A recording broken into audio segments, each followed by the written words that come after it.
Direttore, un altro argomento che volevo affrontare, è stato molto chiaro, un altro argomento che volevo affrontare con lei è quello dell'inflazione. Allora, siamo un po' Mm. allarmati perché logicamente pare sia un fenomeno purtroppo che non sia destinato a esaurirsi nel brevissimo termine, ce lo porteremo avanti ancora per un po', visto anche i prezzi delle materie prime e delle energie alle stelle. E allora i miei soldi valgono meno. Allora, un ulteriore elemento, perché investire adesso? Mi perdoni, adesso è tanto tempo che facciamo questa trasmissione, ho imparato una cosa. C'è anche il risparmio fiscale in questo investimento con la previdenza complementare. Mi corregga se Sì. sbaglio o no, con il risparmio fiscale forse riesco a combattere un po' meglio l'inflazione anche.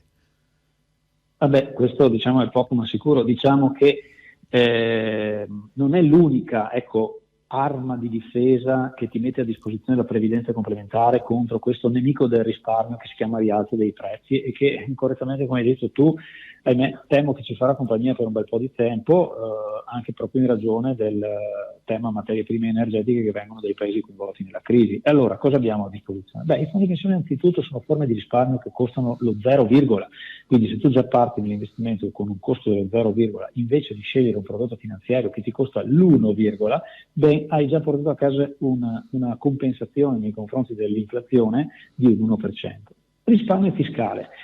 Accidenti, anche qui guardando al passato, nel momento in cui i rendimenti erano alti, l'inflazione era bassa, uno diceva sì, boh, importante il risparmio fiscale, ma posso anche rinunciare al risparmio fiscale andando a prendermi il rischio da un'altra parte e recuperare quel mancato guadagno grazie a rendimenti più abbondanti. Però adesso cosa abbiamo? Abbiamo l'inflazione che è un nemico insidioso. Abbiamo dei punti di domanda sulla parte relativa ai rendimenti. Allora portiamoci a casa ciò che è sicuro, cioè ciò che ci viene dalla fiscalità agevolata.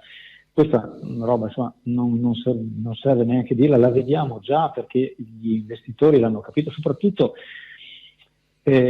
sapete, in Veneto il risparmio è un po' nella cultura, nel bellunese, poi non parliamo, ne è proprio nel DNA delle persone, perché magari chi è abituato ad avere la vita un po' più impegnativa e faticosa negli anni ha imparato a risparmiare, ecco che magari negli anni scorsi ha accumulato 2-3 euro, diciamo così, sul suo conto corrente che nell'incertezza dei tassi bassi ha tenuto lì. Ecco, in questo momento molte persone ci dicono, beh, ma qui, dato che c'è il risparmio fiscale, posso fare una valutazione di investimento in questa fase? Certamente, naturalmente sempre nel rispetto della filosofia del fondo, cioè un po' per volta, nella continuità del piano di accumulo. Per cui questa può essere un'occasione per riflettere anche da questo punto di vista. Non sarà la soluzione a tutti i mali, perché l'inflazione resta un problema, ma quantomeno la possiamo fronteggiare con delle armi sicuramente più efficaci rispetto ad altre forme che non possono contare su questo. Insomma. Avvertenza messaggio promozionale riguardante forme pensionistiche complementari. Prima dell'adesione leggere la documentazione prevista da Codip. I rendimenti passati non sono necessariamente indicativi di quelli futuri.